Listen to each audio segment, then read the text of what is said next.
Hello student, good morning. Today we are going to start our lecture with sum number 10.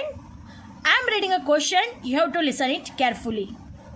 3 events A, B and C in a sample space are mutually exclusive and exhaustive. If 4PA is equal to 5PB is equal to 3PC, then find P A union C and P of B union C. Now look at here student, mutually exclusive और exhaustive event है, right? और हमें क्या find करने के लिए कहा गया है? P of A union C और P of B union C. और ये सब हमें 4PA is equal to 5PB is equal to 3PC, this is the event A, event B और इवेंट C का आंसर है. तो सबसे पहले हमें P of A, P of B और P ऑफ C फाइंड करना होगा. उसको फाइंड करने के बाद हम P of A union C find करेंगे और फिर P of A union B union C find करेंगे. Understand? A union C and B union C. So let us start our sum. Now look at here student, according to the question हमें जो question में दिया गया है, so write down here, take 4P of A is equal to 5P of B is equal to 3P of C. यानी इसके is equal to में 5P of B है, 5P ऑफ B के इज इक्वल टू में 3P of C है, इसके is equal to में ये है, इसे इज इक्वल टू में ये है. और हम लोग इन तीनों के इज इक्वल टू में एक नंबर डाल देते हैं, एक डिजिट डाल देते हैं, तो उसको हम क्या बोलेंगे? X बोलेंगे. यानी 4PA is equal to 5PB is equal to 3PC is equal to X. यानी हर एक का इज इक्वल टू कितना है? X है. अब हम P of A, P of B और P ऑफ C फाइंड करेंगे. So look at here student, 4P of A is equal to भी X हो जाएगा, right? 4P of A is equal to X हो जाएगा.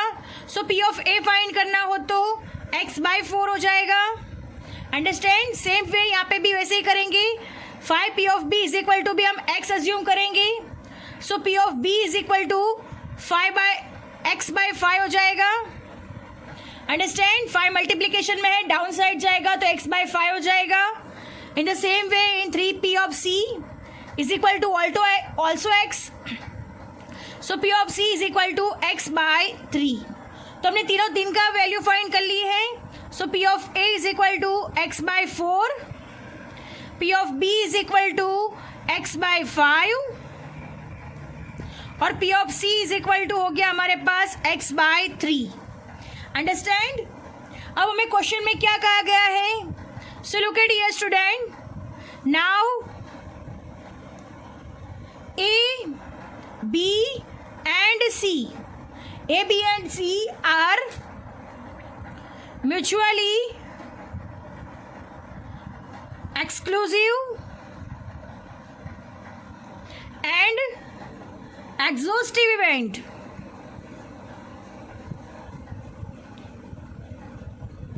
राइट? ये हमें question में कहा गया है कि A, B, C are mutually exclusive and exhaustive events. तो हमें पता है कि जब भी इवेंट्स म्यूचुअली एक्सक्लूसिव और एग्जॉस्टिव होती है तो उसकी कंडीशन क्या होती है? तो उसकी कंडीशन ये होती है कि P of A plus P of B plus P of C is equal to answer क्या आएगा?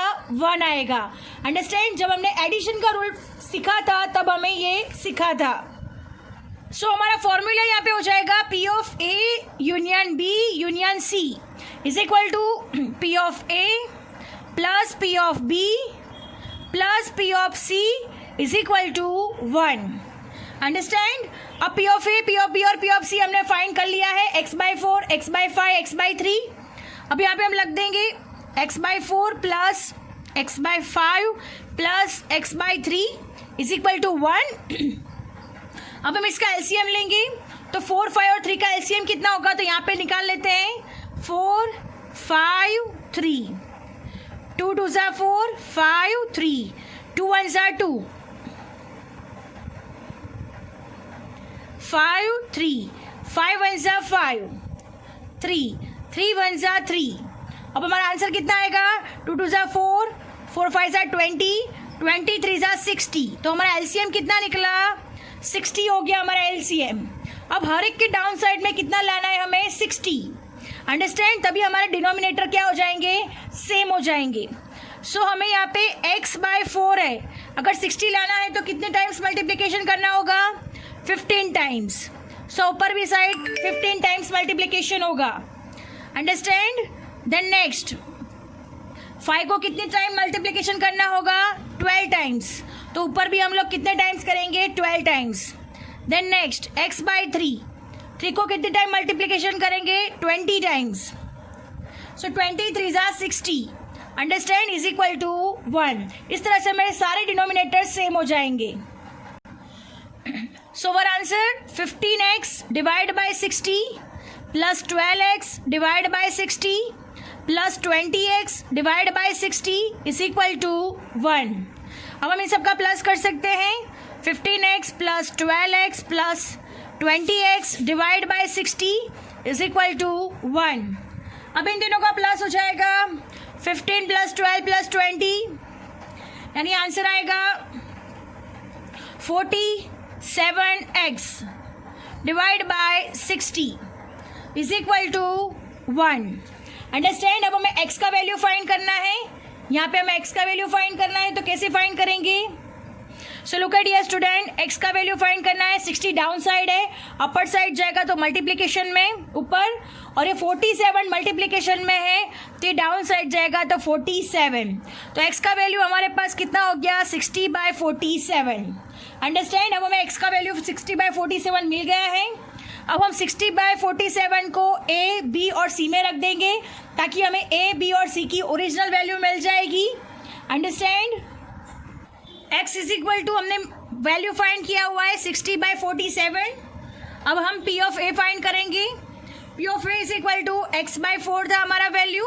अब x यहाँ पे हमें 60/47 रखना है, यहाँ पे लिखेंगे 60/47 इंटू 4, बिकॉज 4 डाउन साइड है। सो यहाँ पे कैंसिलेशन होगा, 15 4 ज़ा 60, सो हमारा p ऑफ a हो जाएगा 15/47। Understand.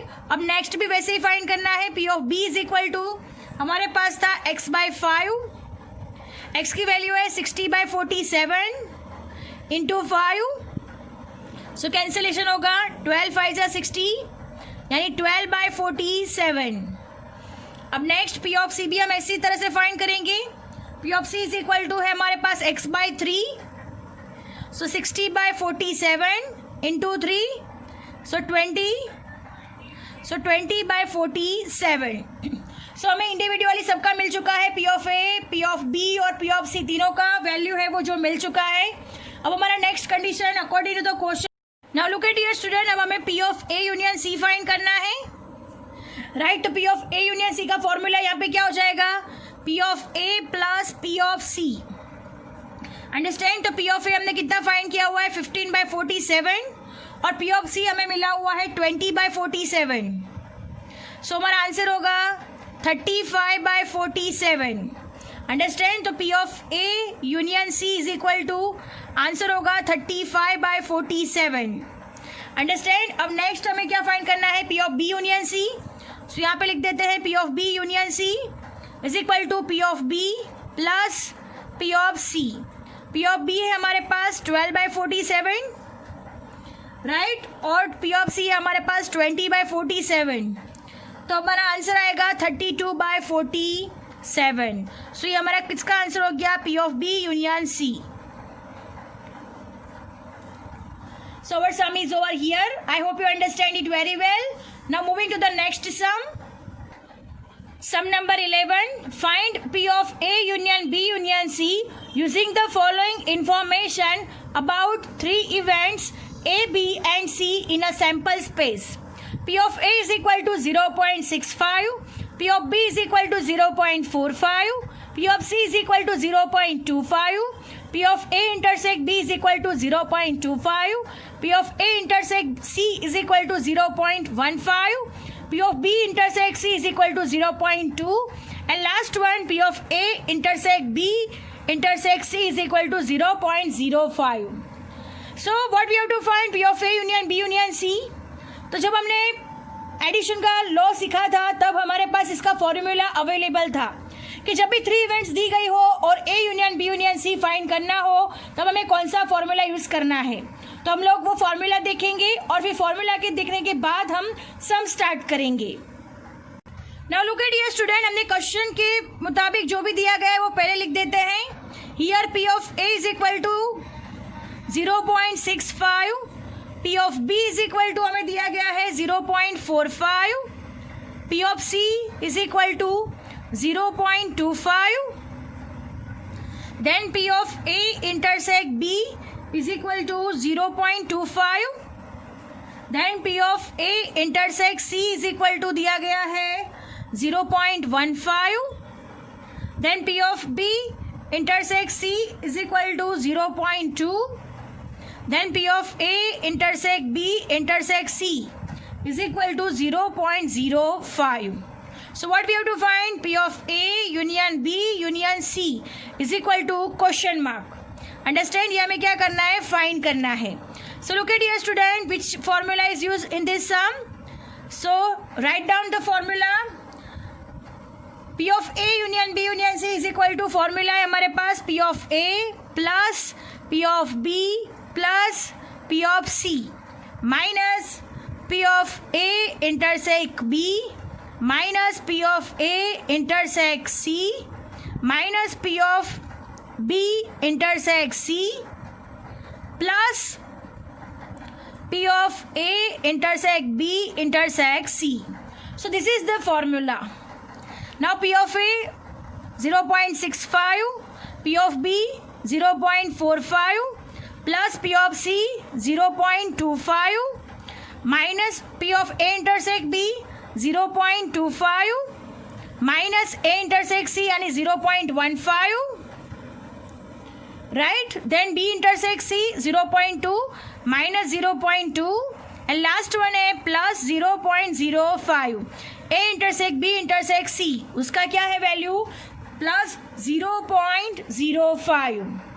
So look at your student, इन सब का प्लस और माइनस करके लास्ट आंसर हमारे पास आएगा 0.8. So this is our answer.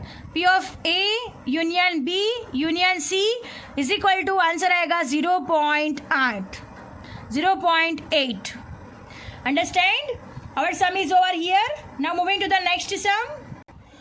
Last sum of the exercise, 3 events A, B and C in a sample space are mutually exclusive and exhaustive. If P of C dash is equal to 0.8 and 3P of B is equal to 2P of A dash, then find P of A and P of B. हमें क्या find करना है? P of A and P of B find करना है. P of C dash हमें दिया हुआ है यहाँ पे. So let us start our sum. सबसे पहले हम क्या करेंगे? ये कौन सी इवेंट है? Mutually exclusive and exhaustive event है. तो इनका कंडीशन क्या हो जाएगा? P of A plus P of B plus P of C is equal to 1 हो जाएगा. So let us start our sum. Now look at here student, here according to the question जो भी दिया गया है वो लिख देते हैं पहले. P of C dash is equal to 0.8, 3P of B is equal to 2P of A dash, right? These values are given into our question, right? तो P of C dash is equal to 0.8 है, उस पर से हम P of C find कर सकते हैं. So P of C का फॉर्मूला है हमारे पास 1 minus P of C dash, so 1 minus 0.8, so P of C हमें मिल जाएगा 0.2. सो हमने P ऑफ C फाइंड कर लिया है 0.2. अब हमें क्या फाइंड करना है? P ऑफ B और P of A. So look at here student, यहाँ पे जो कंडीशन दी गई है वही यहाँ पे लिख देते हैं. 3P of B is equal to 2P of A dash, right? अब हमें इसको सॉल्व करना हो तो कैसे करेंगे? तो look at here student, 3P of B 2, P of A dash का फॉर्मूला क्या है हमारे पास? 1 minus P of A. P of A dash हम इस तरह से फाइंड करते हैं 1 minus P of A, right? अब हम क्या करेंगे? 2 को अंदर मल्टीप्लीकेशन कर देंगे. So 3P of B is equal to 2 1 जा 2 माइनस 2P ऑफ A हो जाएगा. अब हम P ऑफ B की वैल्यू फाइंड करनी हो तो 3 को डाउन साइड ले जाना पड़ेगा. P ऑफ B की वैल्यू फाइंड करनी हो तो P of B is equal to 2 minus 2p of A divide by 3. तो ये हमें कौन सा वैल्यू मिल गया? p ऑफ b का वैल्यू मिल गया, राइट. और p ऑफ c का वैल्यू तो हमें मिला ही हुआ है 0.2, और p of a as it is लिख देंगे. अंडरस्टैंड? सो अब हम फॉर्मूला रखते हैं p of a union b union c. So a b and c are कैसे इवेंट है? Mutually exclusive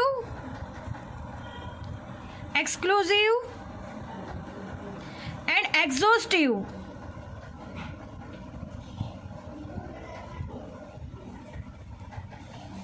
right, mutually exclusive और एग्जॉस्टिव इवेंट है.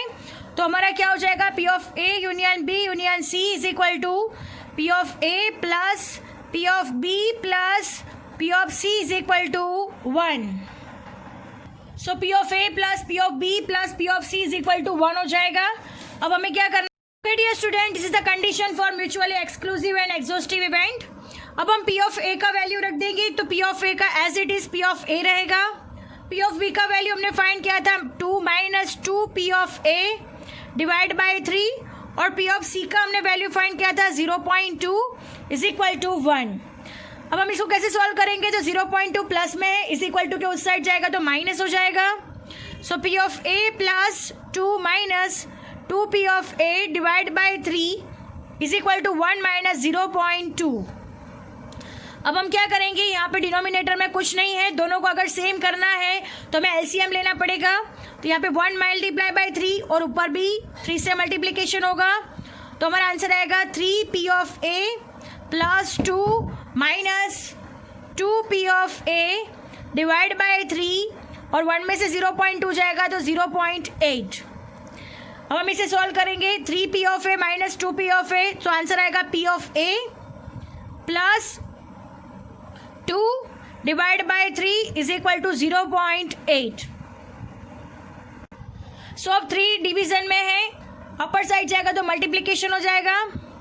So p of a plus 2 is equal to 0.8 into 3.